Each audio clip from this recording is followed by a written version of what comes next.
오늘 로마서 5장 1절부터 11절의 말씀 가지고 성도의 삶, 즐거움이라는 제목으로 하나님의 말씀 선포하도록 하겠습니다.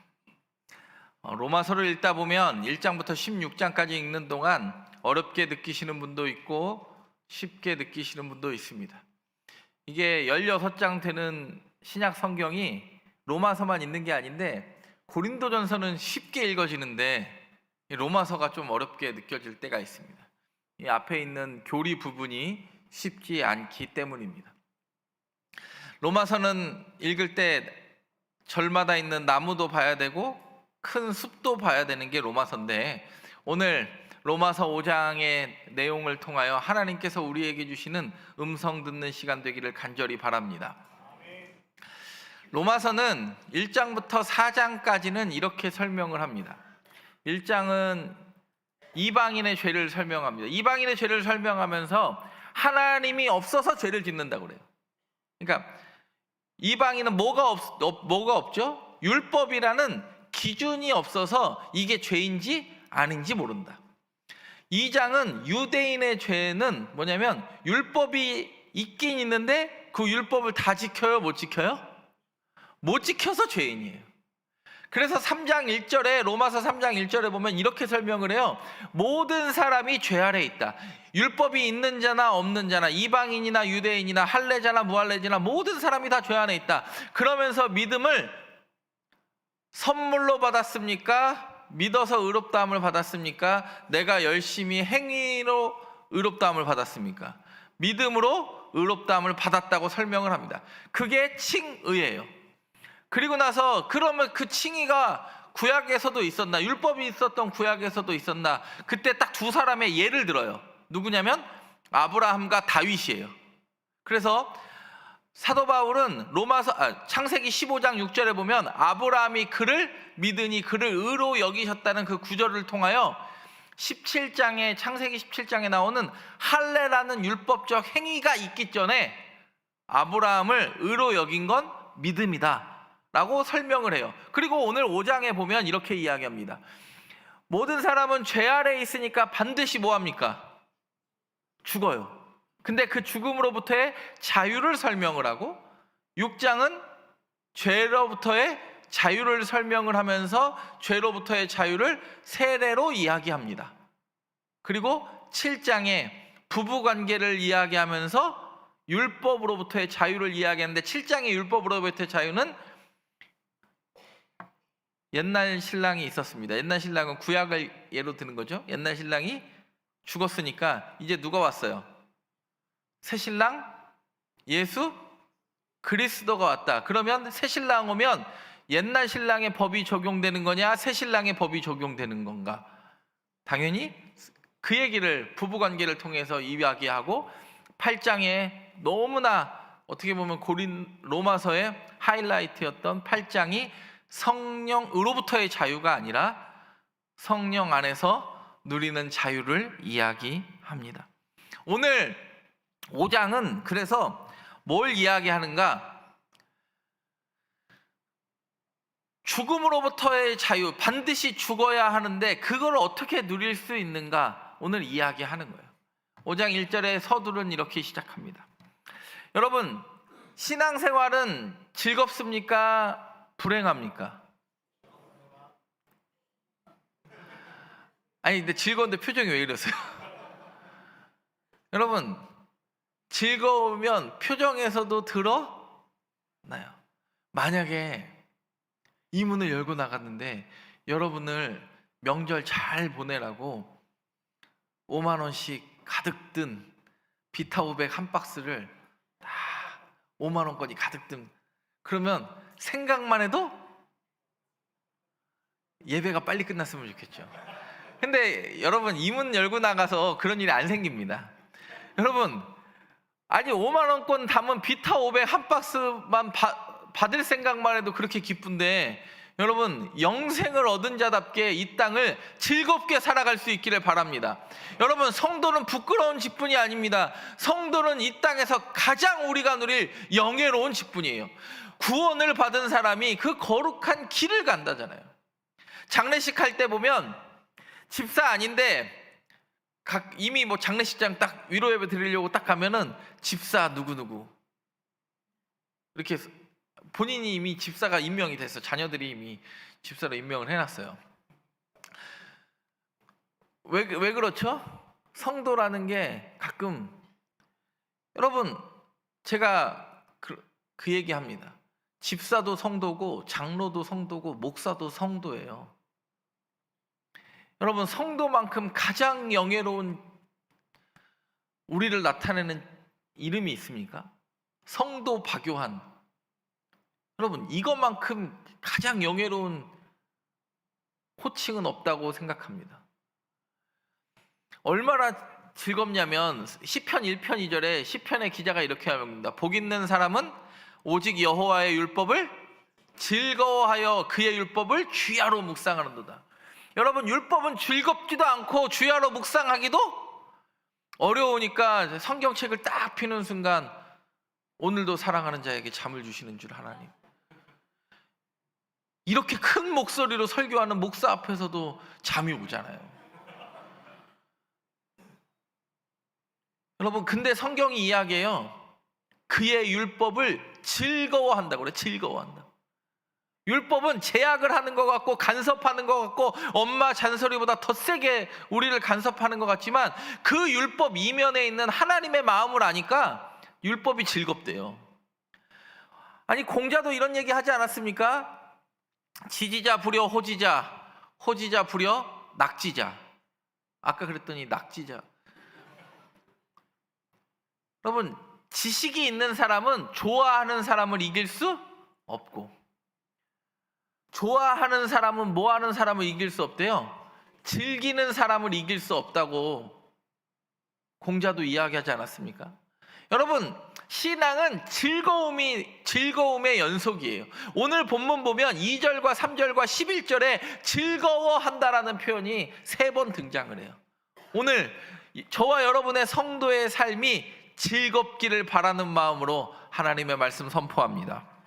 첫 번째 한번 따라해 보겠습니다. 화평, 은혜, 영광의 즐거움.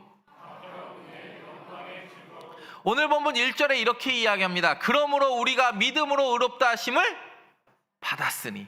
이게 1장과 4장의 결론이에요. 1장과 4장의 결론이 뭐라고요? 믿음으로 말미암아 의롭다함을 받았다.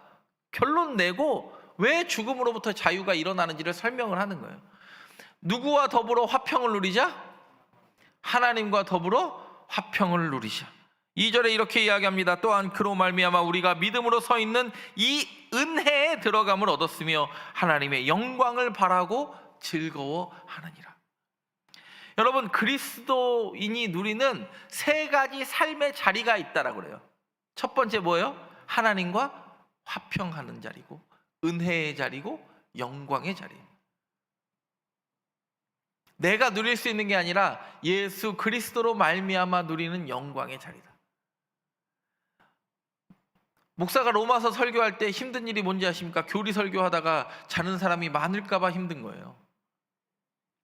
여러분, 화평이 잘 일어납니까? 안 일어납니까? 담임 목사와 부목사 간의 화평은 일어납니까? 목사와 성도 간의 화평은 일어납니까? 그러면 바꿔 이야기하면 여러분의 삶의 자리에서 이야기하면 여러분의 사장님과 여러분은 화평합니까? 여러분이 사장이라면 직원과 화평합니까? 사장의 가장 큰 착각이 뭔지 아세요? 나는 직원과 사이 좋다라는 착각이에요. 학교 교장 선생님의 가장 큰 착각은 나는 교사들과도 대화가 되고 학생들과도 대화가 된다는 거예요. 근데 아무도 그렇게 생각 안 해요. 여러분, 명절이라 바쁘죠? 시어머니랑 며느리는 화평이 막 일어납니까? 요즘은 일어납니다. 가끔. 20년 전만 해도 그 화평이 일어나지 않았습니다. 그래서 하와를 제일 좋아했다고 얘기하지 않았습니까? 하와에게는 누가 없어요? 시어머니가 없잖아요. 여러분, 20년 전에 지금 50대, 60대는요, 중간에 정말 어떻게 보면 우리 권사님들 세대는 너무 안타까운 것 같아요. 그분들이 젊었을 때는 시어머니 봉양하느라고 고생했고, 지금은 며느리 봉양하느라고 고생해요. 며느리 힘들까봐 그냥 며느리가 누구랑 살아주는 것만도 고마워요? 아들하고 살아주는 것만도 고마우니까, 야, 음식 하지 마라, 음식 하지 마라. 누가 다 해요? 예전에도 했고 지금도 하는 그 시어머니가 다 해요. 여러분, 예전에 시어머니와 며느리도 명절에 화평하기도 어렵고, 재산 싸움으로 분쟁하는 형제들과 화평하는 것도 어려웠어요.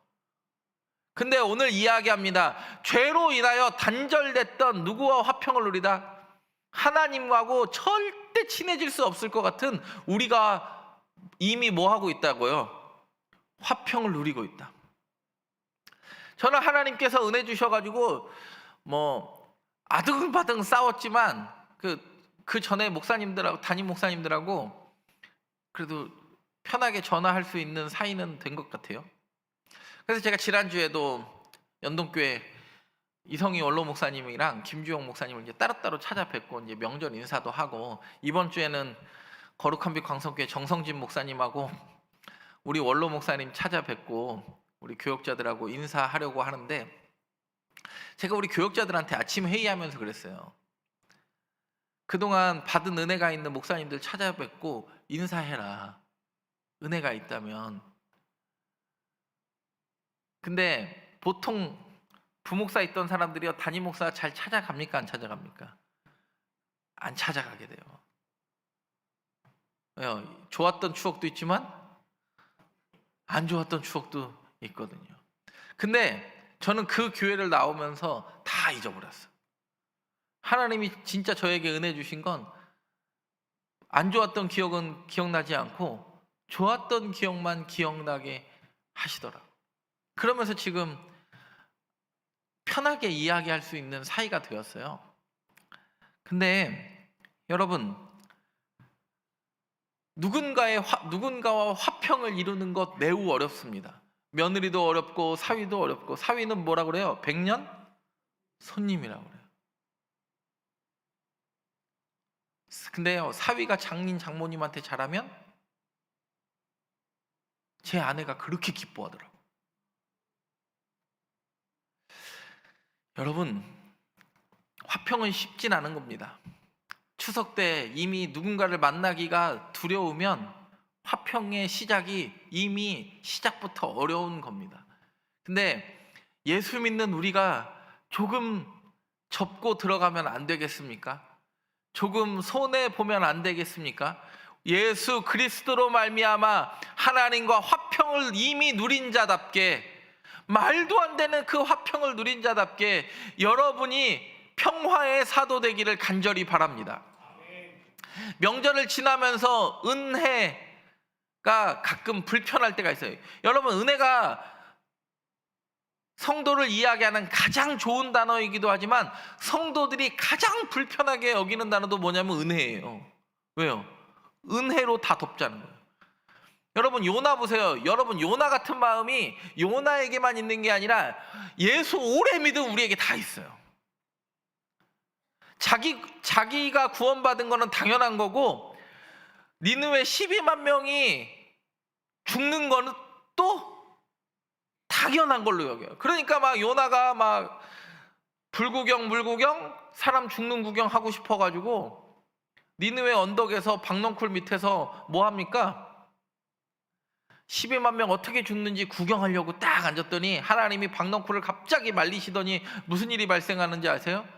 요나야, 요나야, 내가 이 백성 좌우를 분별하지 못한다. 좌우를 분별하지 못하는 자가 12만 명이요 가축도 많이 있나니 내가 어찌 아끼지 않겠느냐. 여러분, 요나에게 지금 그 얘기한 건 내가 너도 아꼈다. 내가 너도 아꼈는데 얘네들을 어찌 안 아끼겠냐. 지금 누구한테 하는 이야기예요? 근데 요나만 못 들어요. 가끔 그 은혜 이야기가 불편하게 여겨집니다. 내가 구원받는 것, 내가 이것을 누리는 건 당연한 거고 제가 누리는 게 너무 불편하니까 형제 안에서도 그 몇 푼 안 되는 재산 가지고도 아등바등 불편한 동거가 시작되는 게 명절의 지옥 아닙니까? 사랑하는 송정교회 성도 여러분, 성도의 삶에는 즐거움이 있습니다. 하나님이 이미 우리 가운데 화평 주셨고 은혜 주셨고 하나님의 자녀라는 가장 영광의 자리를 허락하셨습니다. 이미 그걸 받아 누린 성도답게 이번 명절 보내시기를 바랍니다. 여러분이 가는 곳곳마다 불행의 씨앗이 아니라 화평의 씨앗이 넘쳐나기를 간절히 바랍니다. 저는 하나님께서 우리 송정교회를 화평, 은혜, 영광의 모습으로 하나님께서 그 불편함도 감사함으로 바꾸실 줄 믿습니다. 두 번째 한번 따라해 보겠습니다. 인내, 연단, 소망의 즐거움. 오늘 본문 3절과 4절과 5절을 보겠습니다. 함께 읽습니다. 시작. 다만 이뿐 아니라 우리가 환난 중에도 즐거워하나니 이는 환난은 인내를, 인내는 연단을, 연단은 소망을 이루는 줄 알미로다. 소망이 우리를 부끄럽게 하지 아니함은 우리에게 주신 성령으로 말미암아 하나님의 사랑이 우리 마음에 부은 바 됨이니. 여러분 3절 다시 한번 띄워주시면 3절 보십시오. 다만 이뿐 아니라 우리가 환난 중에도 즐거워하나니. 여러분 예수 믿는다고 환난 없다는 거 이야기하지 않습니다. 환난이 있대요. 환난이 오히려 더 많을 수도 있다는 거예요. 환난 중에도 어떤 사람이에요? 즐거워하는 사람이 예수 믿는 사람이에요. 그게 성도의 삶이에요. 여러분 가끔 보면 감기만 걸려도 죽을 쌍하고 교회 오는 사람이 있고 죽을 병 걸렸는데 얼굴이 환한 사람이 있어요. 예수 믿는 것 때문에 그 환난이 옮겨갔다고 성경이 이야기하잖아요. 환난 중에도 즐거워한다. 환난을 통하여 하나님께서 내게 인내를 배우게 하셨고 인내를 통하여 하나님이 나를 연단하시는, 그리고 연단을 통하여 소망을 바라볼 수 있는 이유는 하나님의 사랑이 우리 가운데 부은 바 되었다. 로마서 8장 39절에 오늘 이 모든 이야기를 마치고 8장의 39절에 이렇게 이야기합니다. 높음이나 깊음이나 다른 어떤 피조물이라도 우리를 우리 주 그리스도 예수 안에 있는 하나님의 사랑에서 끊을 수 없다. 여러분 성도의 길을 가는, 그러므로 믿음으로 구원을 얻은 성도가 죽음, 죄, 율법으로부터 자유하니까 성령 안에서 내 안에 하나님의 사랑이 부어져서 그 모든 것이 가능함을 경험해요. 내 능력 갖고 돼요, 안 돼요? 내 능력 갖고는요 옆에 있는 권사 용서하기도 힘들어. 여러분 형제, 자매, 뭐 남매가 있을 때 둘이 싸웁니다. 뭐 오빠 안 보기도 하고, 오빠는 명절 때마다 오빠는 그러는 거 아니야, 엄마가 어떻게 해줬는데 이러는 거 아니야. 여러분 혹시 부모님에게 신앙을 물려받으셨습니까? 가장 큰 유산을 물려받은 줄 믿습니다. 부모님을 전도할 수 있는 능력이 있으셨습니까? 가장 큰 능력을 이미 행한 줄 믿습니다. 환난이 없는 게 아니라 환난이 오히려 즐거움이 되는 게 성도의 삶이에요. 가끔 보면 너무 안타까운 사연들이 있습니다. 정말 벼룩에 간을 떼먹는 것 같이 막 그 전재산을, 가족의 전재산을 띄어먹는 사람도 여러분 교회에서도 왕왕 보고, 그리고 정말 열심히 신앙생활 하셨는데 갑자기 육신적 질병으로 인하여 마음이 무너지는 경우도 있고, 그리고 잘 나가던 사업이 무너져서 경제적 어려움을 당하는 경우도 봅니다. 그게 우리가 예수 믿는 가운데 일어나는 일이에요.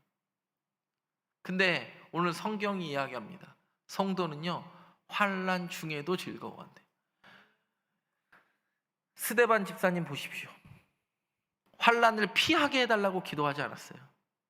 저들이 예수를 알게 해달라고 기도해요. 스데반에게 돌 던질 때 아우 주님 너무 아픈데요? 지금 나에게 돌 던지는 사람 저 인간들 다 뒤지게 해주세요. 그렇게 기도하잖아요. 나에게 돌 던지는 저들이 예수를 알게 하옵소서. 왜냐하면 이미 일곱 집사가 세울 때 지혜와 성령이 충만한 일곱 집사를 세우니까 그 하나님께 내게 부어진 사랑이 주어지니까 자기에게 돌 던지는 사람도 용서해요. 손양원 목사님 보세요. 자기 친아들 총으로 쏜 사람 그 공산당 당원 양아들 삼았잖아요. 말이 안 돼요. 여러분 바보 온달과 평강공주 이게 말이 됩니까? 미녀와 야수, 미녀를 사랑하는 벨 공주 말이 됩니까? 근데 하나님의 사랑이 우리에게 부어주면 그 말도 안 되는 사랑이 우리에게 이미 이루어진 걸 내가 깨달아 하니까 그 사람 품을 수 있다는 거예요.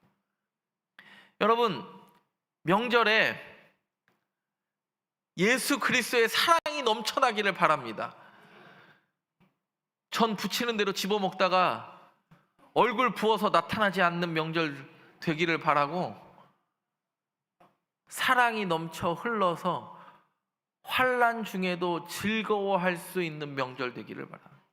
그게 성도의 삶 아닙니까? 여러분 오늘 성경이 이야기합니다.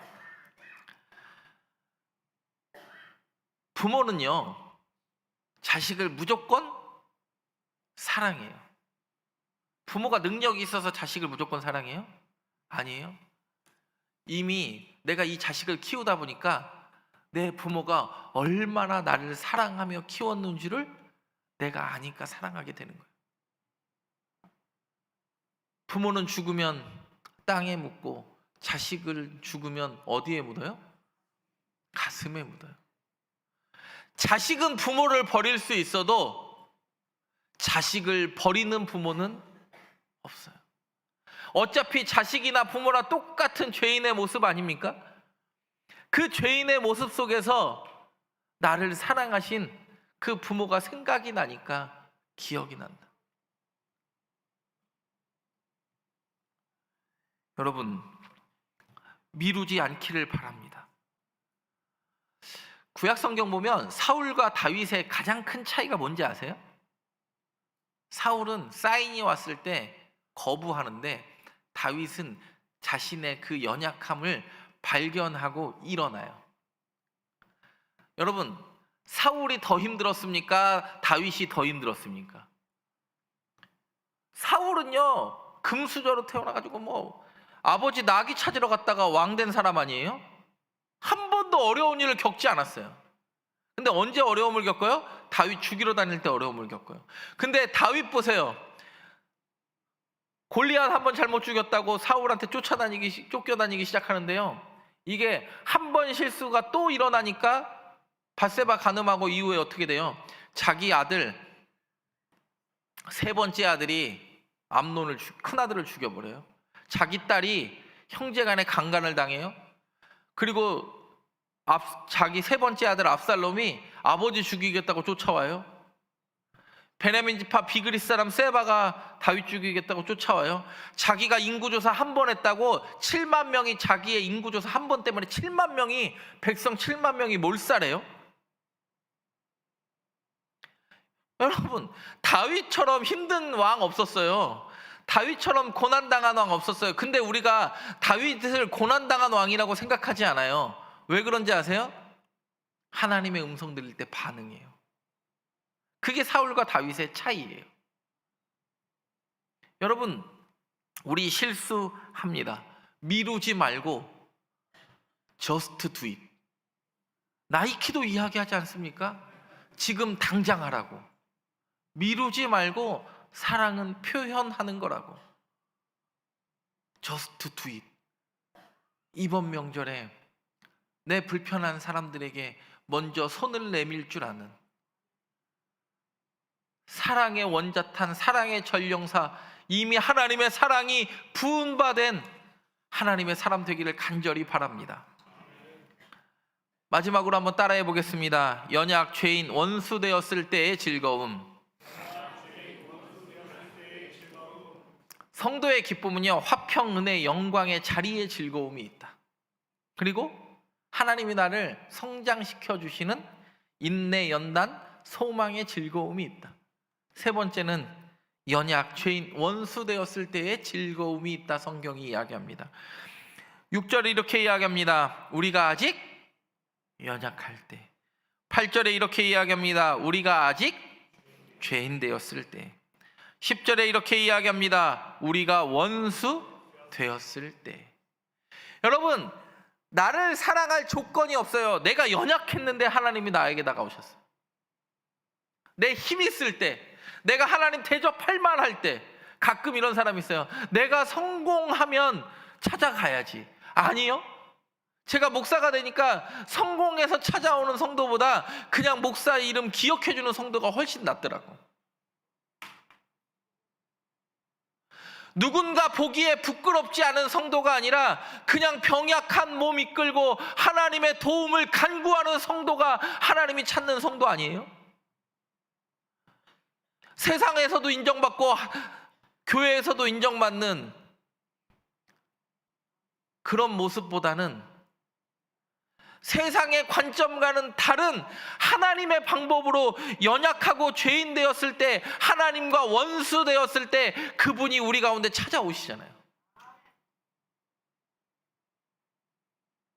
가끔 제가 이번 주에 청년들 둘이 결혼을 한다고, 전혀 다른 청년들 둘이 찾아왔어요. 그랬더니 한결같이 하는 이야기가 뭐라고 이야기하냐면, 목사님 그동안 연락 못 드리고 찾아와서 죄송하대요. 그래요. 그래서 제가 그랬어요. 아니야, 작지 않은 목사 기억해줘서 고마워. 그랬어. 목사 잊지 않고 기억해줘서 결혼식 알려줘서 고맙다. 저는 원칙이 있어요. 제가 예전에 청년부를 몇 번 했기 때문에 원칙을 항상 우리 청년들한테 이야기했어요. 모바일 청첩장 보내는 인간들은 저도 모바일로 인사한다. 목사님 저 결혼합니다. 그리고 모바일 청첩장을 딱 보내요. 그럼 저도 기쁜 마음으로 이렇게 합니다. 결혼 너무 축하한다. 딱. 근데 직접 만나러 오는 사람은 내가 아무리 바빠도 간다. 그게 제 원칙이에요. 왜냐하면 기준이 없으면 어디는 가고 어디는 안 가. 이게 그러면 성도들이 헷갈리잖아요. 청년들이 헷갈리잖아요. 제 원칙은 찾아오면 나도 가고, 모바일로 보내면 나도 모바일로 응답하고. 여러분, 마음이 있는 거죠. 찾아오는 게 마음이 있는 것 아니에요? 오늘 성경이 이야기해요. 근데 그런 조건 없을 때 하나님은요, 우리를 사랑하셨대요. 연약할 때, 죄인 되었을 때, 그 십자가의 원수로 행할 때 우리에게 걸어오셨습니다. 그리고 11절에 이렇게 이야기합니다. 11절을 한번 읽겠습니다. 시작.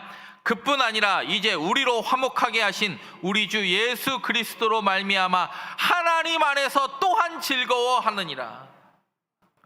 원수 되었을 때 그 하나님으로 말미암아 또한 즐거워하느니라. 어떤 사람이 예전에 영국의 유명한 스펄전 목사님한테 이렇게 이야기합니다. 목사님, 지금 다니는 교회가 너무 힘들어서 못 다니겠습니다. 좋은 교회를 추천해 주십시오. 그랬더니 그분한테 이렇게 얘기했대요. 당신은 어느 교회를 가도 나쁜 교회다. 찾아보라. 혹시 있다고 생각하면 거기 다니지 마라. 형제가 가는 순간 나쁜 교회가 될 것이다. 여러분, 너무 신앙생활 오래 해서 구원의 감격이 너무 흐려지진 않았습니까? 구원의 그 기쁨이 너무 약해지지는 않았습니까? 목사가 이런 로마서의 교리 설교할 때 제일 힘든 게 뭔지 아세요? 이거를 어떻게 설명해야 이해하기가 쉬울까 하는데, 원래 장목 끝에 악수를 둔다고 힘들어요. 제가 작년에 이런 일이 있었습니다. 한 2주를 작년 6월에 담임 목사님 4분과 부목사인 1명이, 그 담임 목사님들이 성지를 한번 가고 싶다, 저보고 가이드를 해달래요. 갔어요. 월요일부터 토요일까지 저도 제 휴가를 써서 간 거예요. 그래서 이탈리아 시칠리아 성경에 바울에 도착했던 수라구사와 몰타, 보블리오 추장을 쳤던 몰타, 멜리데를 갔다가 그리스 섬들을 쭉 갔어요. 그리고 나서 이제 아테네에서 비행기 타고 이스탄불에 도착했는데 비행기가 계속 딜레이되고 연착되는 거예요. 자고 일어났는데도 딜레이, 자고 일어났는데도 딜레이. 그리고 카운터는 계속 바뀌어가지고 한 군데서 카운터가 있으면 계속 거기서 잘 텐데 계속 카운터가 옮겨 다녀요. 그래서 너무 화가 나가지고 터키 항공 딜레이 검색을 했어요. 그랬더니 하나님의 은혜가 있더라고. 3시간 연착하면, 여러분 꼭 기억하세요. 오늘 설교가 훨씬 중요하지만 비행기는요, 연착할 때 3시간 이전은 꽝입니다. 3시간이 넘어야, 연착이 최소한 3시간이 넘어야 뭐라도 이렇게 와요. 근데 거기에 써 있더라고요. 그 영어로 터키 항공 그걸 보니까 3시간에서 6시간 연착이 되면 300유로를 주고, 6시간 이상이 연착이 되면 600유로를 주고, 18시간인가 연착이 되면 그 호텔 바우처를 주게 돼 있어요. 그 사람들이 쉬어야 되니까. 근데 아무도 그 연착에 대한 얘기를 안 찾는 거예요. 그래서 제가 열심히 찾았어요. 그랬더니 3시간이 지났어요. 얼마를 번 거예요, 제가? 300유로를 번 거예요. 6시간이 지났어요. 얼마를 번 거예요?